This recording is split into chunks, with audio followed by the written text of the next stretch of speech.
Bu Ani datang. Kamu yang namanya Tantowi? Ya. Oh gitu. Mas Kus cerita hebat tuh mengenai kamu. Masa sih Bu, tentang apa Bu? Wow, katanya kamu ya hebat lah kayak gitu. Kamu bisa ke studio nggak? Di sebelah itu ada studio 2. Persiapan syuting Berpacu Dalam Melodi. Begitu saya masuk, setnya udah siap, penonton tuh ada 100 sudah siap. Lighting udah siap, tapi nggak ada siapa-siapa. Nggak ada siapa-siapa di panggung itu. Saya kira saya sebagai peserta.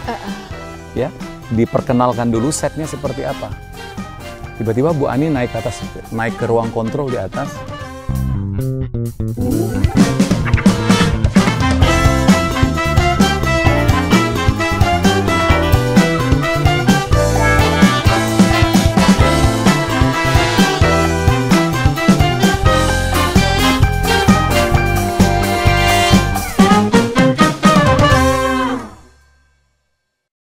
Dari ruang kontrol dia ngomong, Tantowi, katanya, coba kamu berdiri di tempatnya Kusendratmo biasa berdiri.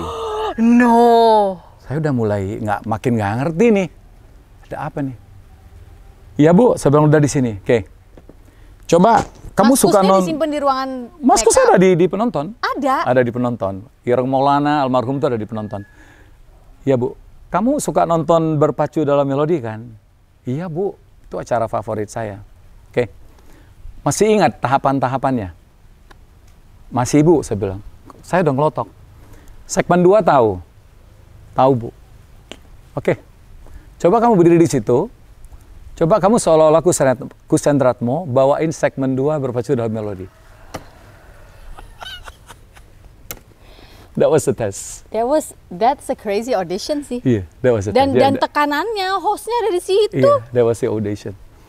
Itu keluar, Ibu turun. Ada apa sih Bu? Ya, oke lah.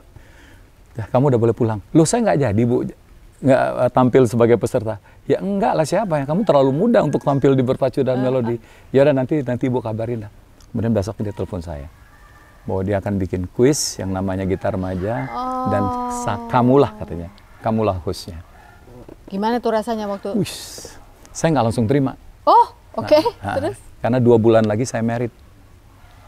Sama dengan Dewi. Mbak Dewi, yang ketemunya di dunia perhotelan juga. Saya tanya Dewi, saya ditawarin Bu Ani, terus gimana tuh? Enggak, saya mesti tanya kamu, karena kalau saya ini terima, saya akan jadi orang terkenal di Indonesia, karena nggak ada TV lain kan? Iya. Nggak ada TV lain, sekali muncul di TVRI apalagi rutin. Pasti udah. Terkenal, dan yang pegang Ani Sumadi pula. Ani Sumadi. Kata Dewi nggak apa-apa, nggak, aku tanya kamu dulu, kalau kamu bilang kamu nggak suka bersuamikan seorang selebriti, saya akan nggak ambil udah ini. sepede itu ya, bisa Iya. ngomong gitu ya? Iya, saya akan nggak ambil ini. Jadi dia bilang, silakan, go ahead. Selebihnya adalah sejarah. Wow. Jadi rupanya punya pede dari lahir itu berpengaruh ya Mas ya? Penting. Itu nggak kebayang sih disuruh Ibu Ani Sumadi, the producer of Indonesia pada saat itu, dengan apapun di tangan dia pasti jadi. Terus lampu nyala, host aslinya duduk di situ. Terus kamu hafal segmen 2, kamu bawain. Wah luar biasa. Terus tapi waktu pulang hari itu lalu belum dikasih tahu apa-apa, nggak mikir tuh, nggak overthinking, nggak baper. Aduh tadi ngapain? Nggak mikir. Biasa aja. Sampai dipanggil lagi besok ke kantornya, kasih tahu bahwa dia punya acara baru, formatnya seperti Berpacu Dalam Melodi, tapi untuk anak muda. Dan saya sudah terpilih. Sudah terpilih. Sebagai hostnya. Tinggal minta izin sama Mbak Dewi sama karena waktu itu calon istri waktu itu. Karena bayangan saya ketika saya ambil ini dan rutin setiap bulan saya muncul, jadi orang terkenal lah saya. Langsung saya pikir, ini kan cita-cita saya waktu SMP. Pengen jadi orang beken kan, orang terkenal. Ada caranya gitu. Dan jadi itu tadi, the power of dream ya. Kita kalau punya mimpi itu, maka alam itu akan bekerja buat kita. Jadi jangan kaget kalau seseorang itu tiba-tiba jadi seseorang. Atau seseorang itu mendapatkan sesuatu. Coba kamu tanya sama dia. Jarang itu yang akan menjawab kebetulan. Gitu. Ada yang menjawab kebetulan.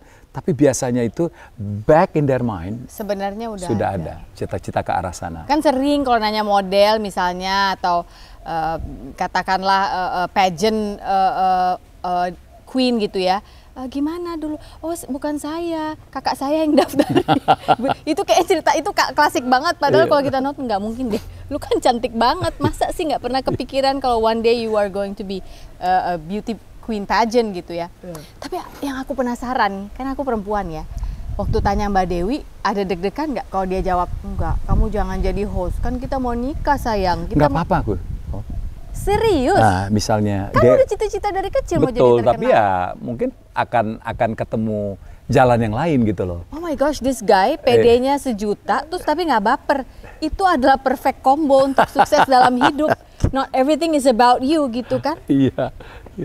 Bagi saya Dewi, saya nggak mau dia kebebanan. Ya. Dewi itu kan very introvert person kan, very low profile.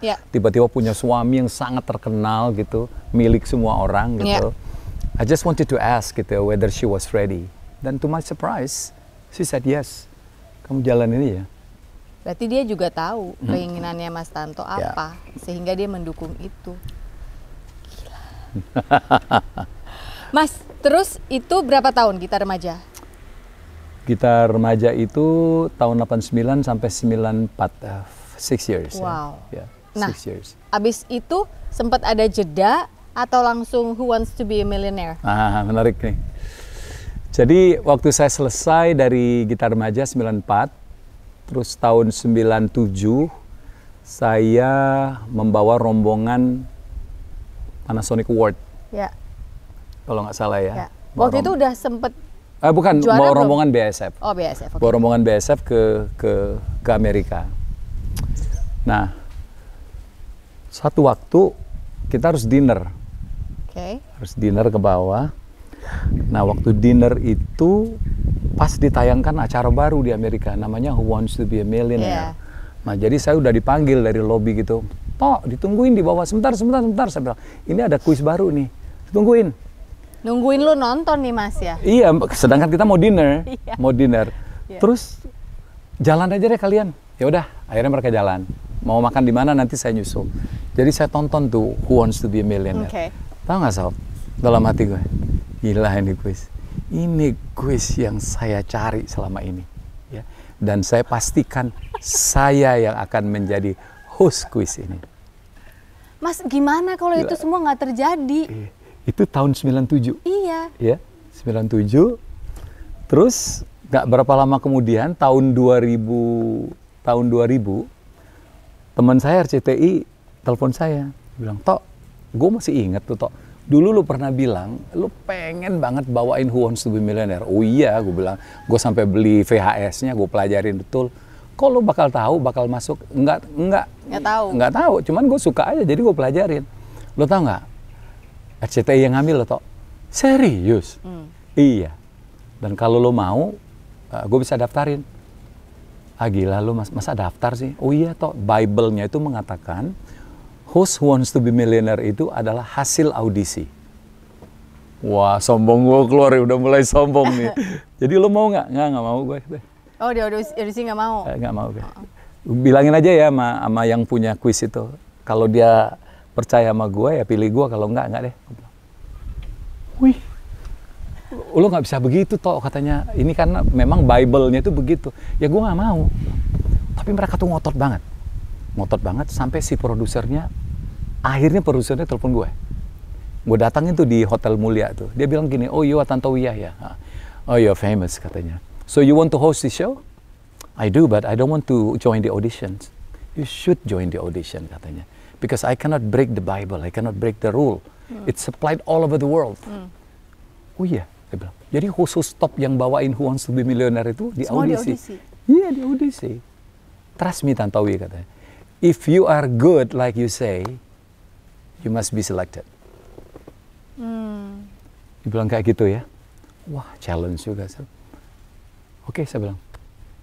Akhirnya saya mau. Dia bilang, kalau kamu sebagus yang kamu omongin, ya, kamu pasti terpilih. Ya udah. Gue join di audition di apa namanya studio TVRI. Itu semua yang di audition male kan, male MC. Male 11 orang. The people I knew. Kelihatan lagi ya gitu ya. Iya kayak nunggu dokter gigi tau gak? Kita lu gila. Gitu. sekali lagi Salv, gue tuh dari 11 itu gue nomor 9. Oke. Gue nomor 9. Tidak ada teman-teman itu yang se-prepare gue, karena gue nonton VHS-nya terus-menerus. Okay. Dan gue tuh pengen bawain acara itu. Jadi begitu gue disuruh bawa itu, si hostnya tuh dari Selador tuh bilang, gila, katanya, ini host ya, kayak dia pernah bawain acara ini loh katanya. Jadi begitu yang ke-9, tinggal 2 lagi tuh, kayaknya ini rap up udah. It's a rap gitu. Karena dia udah ketemu. Jadi waktu gue keluar, saya bilang, don't call, we call you. Oke, saya bilang. Terus akhirnya itu sampai jam 4, jam 5 gue udah ditelepon sama dia. Tantowi katanya. You got the part. You got it. How could you do that? Kata, what do you mean? Saya bilang, no, how could you do that? No, the way you conducted the show, katanya. Seperti lu tuh udah tahunan bawa kuis ini. Kuis ini ya? Kuis ini. Iya. Kok lu tuh udah biasa banget gitu. Ya udah. Itulah ceritanya gue kepilih sebagai host Who Wants to Be Millionaire. Wow. Dan itu yang mengantarkan jadi penerima award Panasonic ya? 6 kali. 6 kali ya? Untuk the best TV quiz host ya? Pembawa acara quiz dan game show terfavorit ya. Oke, wow. Nggak salah pilih idola saya. Wow, oke. And then itu berakhir karena kontrak mereka berakhir di Indonesia, or you decided it was time? Itu pun you decided it was time? Mundur. 2001, 2006 saya mundur. Karena udah mulai saya jenuh. Oke. Kalau saya jenuh itu kuis udah nggak bagus lagi. Karena excitement saya itu udah turun jauh. Paling asik itu kan kita tuh bangun pagi langsung mandi, pengen buru-buru datang ke studio. Kayak aku hari ini. Ya. Tapi kalau sudah itu jadi kerjaan, males gitu, itu biasanya outputnya nggak bakal bagus. Oke. So in whatever you do, make sure semangat apinya itu dijaga. Dijaga terus. Ya. Oke. Berarti kan Mas Tanto paham musim dong. Musim ini udah selesai Tantowi, waktunya untuk berpindah ke musim kehidupan berikutnya. Perusahaan rekaman, bener? Perusahaan rekaman. Perusahaan rekaman itu saya sudah bawa host. Karena saya mulai CP Production itu tahun 94. Oh, jadi sambil jadi host udah bikin CP? Iya. Oke, tapi keluar dari Who Wants to Be a Millionaire berarti konsentrasi di CP atau did you have other things? 2006 itu saya dapat beberapa acara lagi. Jadi saya bawa Deal or No Deal. Oh iya ya, sempat iya benar-benar. 1 tahun. Iya. Kurang begitu ngangkat. Ya, kurang begitu ngangkat. Terus bawa lagi Are You Smarter Than the Fifth Grader? Itu sempat ya? Sempat. Oke. 1 tahun. Nggak ngangkat juga. Iya. Jadi peak saya memang di Who Wants to Be a Millionaire. As a game show host quiz. Lalu setelah itu konsentrasi di CP. Karena aku ingat sering ketemu Mas Tanto waktu itu di dunia industri rekaman. Aku waktu itu udah mahasiswa skripsi ya, tapi waktu itu saya sambil kerja di eMusic Channel di bawah Mas Nara, ya kan, Mas Arnel, and then that was where we met. Nah, CP adalah perusahaan rekaman. Gimana rasanya tuh mengkontrak artis sebesar pada saat itu Andre Hehanusa, bener ya, Mas Andre, terus Titi DJ, band sebesar Gigi, ada duitnya tuh Mas?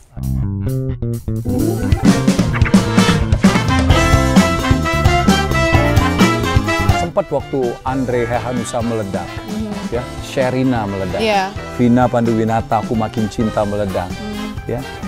Mestinya itulah saat saya berhenti, di saat duit saya banyak. Berhenti aja, saya kaya raya tuh, terus pakai bisnis lain gitu kan ya. Tapi racunnya itu kayak orang main judi gitu, kayak di kasino. Wah, coba lagi nih. Aneh Indonesia tuh ya, penduduknya tuh kan 270 juta sekarang.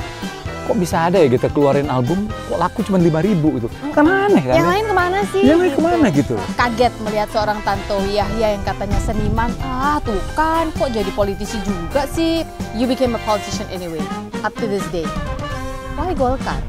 Tapi dari politisi itu juga akhirnya jadi dubes ya? Ya, saya sangat mengangankan diperbaikan undang-undang hak cipta berikutnya itu kalau bisa adalah undang-undang yang langsung jadi. Berlaku deh. Langsung berlaku. Nggak pakai teseran. Betul. Gitu ya. Sehingga tidak lagi ada deviasi, tidak lagi terjadi pembelokan-pembelokan.